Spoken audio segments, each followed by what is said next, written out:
we are approaching the 10-minute mark in terms of the conclusion of our program, and I want to make sure that we really get to some questions that we wanted to ask about the larger implications of your work.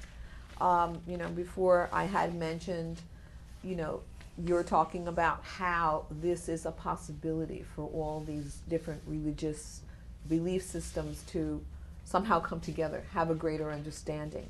So the question is can we arrive at a higher level of consciousness as a mass phenomenon, or is this an individual experience?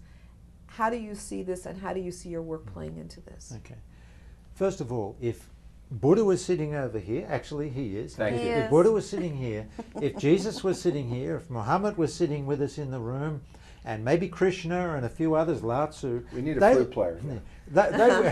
They would all be sitting here in total alignment with what we're saying. Mm-hmm. The problem is that the ego at a collective level has grabbed hold of the teachings of Buddha, Jesus, Lao Tzu, and etc., etc. And then that leads to religion. And then people become very fixated on their belief systems within the religions. Mm-hmm. The only thing that will bring us to the oneness that you're speaking of at a collective level is if as individuals we're willing to let go of our belief systems and come to a deeper level. And the resistance to that is extremely powerful. Mm-hmm. So will we succeed? I don't know.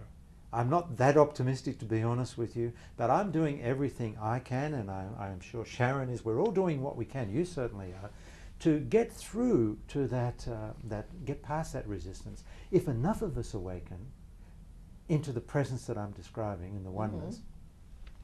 then we will have the 100 monkey syndrome occur. Right. In other words, it will impact at the collective level. And I've seen this happening over the 25 years of my doing this work. Mm-hmm. What used to take a year of intense work with people, really putting them through ridiculous things to get them out of their minds, now can happen in a weekend without much effort. It's like people are ready. The people with ears to hear are popping. It's never been so available, the truth, in my view. There's something magical that's going on, because there has to be. It's like God is opening a door, and as Jesus would say, God is opening a door for those with eyes to see and ears to hear. And as it says in the play, and you shall be known by your response. Also what it says in the play is that it will not be the meek who shall inherit the earth. It will be those who can respond to my call to presence and awaken into the truth of life. It'll be those who can liberate themselves from the past and future world of illusion. It'll be those that can free themselves from the tyranny of the ego. It will be those who can awaken into presence and mastery. We're the ones, they're the ones, we're the ones that will inherit the earth. Now what does that mean? If I can just put forward a rather humorous scenario, maybe everyone else will be recycled into an illusory world and never even know the difference. Mm-hmm. Wouldn't that be interesting? Which is sort of what's happening simultaneously now as well. Because as you say, if somebody's not awake, they don't know about awake. They don't know. I wrote something here that I wanted to try and get in the time thing.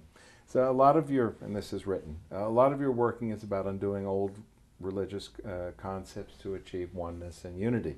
The children of the 21st century, this generation that we have been involved with intimately, many of us, are getting their religion from Pixar, from Super Mario, from their worldview, from Jon Stewart, from the internet, of course, that we're on right now. Is the message, because a lot of my contemporaries were very interested in waking up and getting up and this and that. These kids are carrying a certain type of awakenedness and a certain, maybe it's a cheap version of unity, but they're in that sort of grand pack mentality and it's very comfortable for them.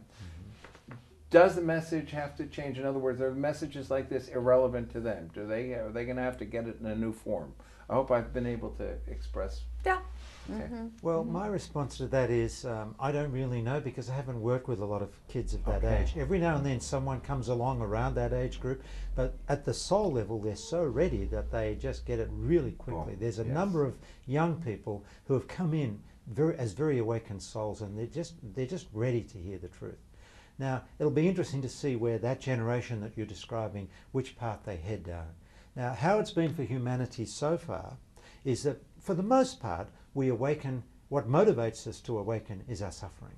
Yes. So will they take themselves down the path of suffering, or will there be some spark of intelligence within them that they can respond to another level of consciousness without suffering? Without going to hell first. I can guarantee you that suffering isn't necessary. And I tell you one other thing, God is behind the suffering. God is creating the suffering in conjunction with us. It's like teamwork. Because the only thing that will awaken us out of our dream, it would seem, is our suffering. Who wants to wake up out of a happy dream? So no one would wake up if it's all going to be a happy dream. Right. So it seems to Contrast or problems, yes. Yeah, it seems to me it's only our suffering. Now, we better be careful because we're taking ourselves to the edge of suffering at a collective level.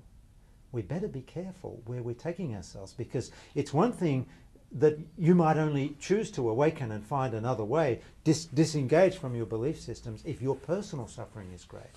But now we're taking ourselves there collectively.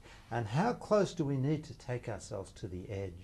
You're talking about the world being on the edge of well, all the, eco-collapse all of that, and the Okay. pollution and everything Okay. that's going on, Okay. the violence, the abuse of children, it's everywhere. mhm. The ego's dysfunction is playing out. Now, I don't judge the ego in any way, not for a moment.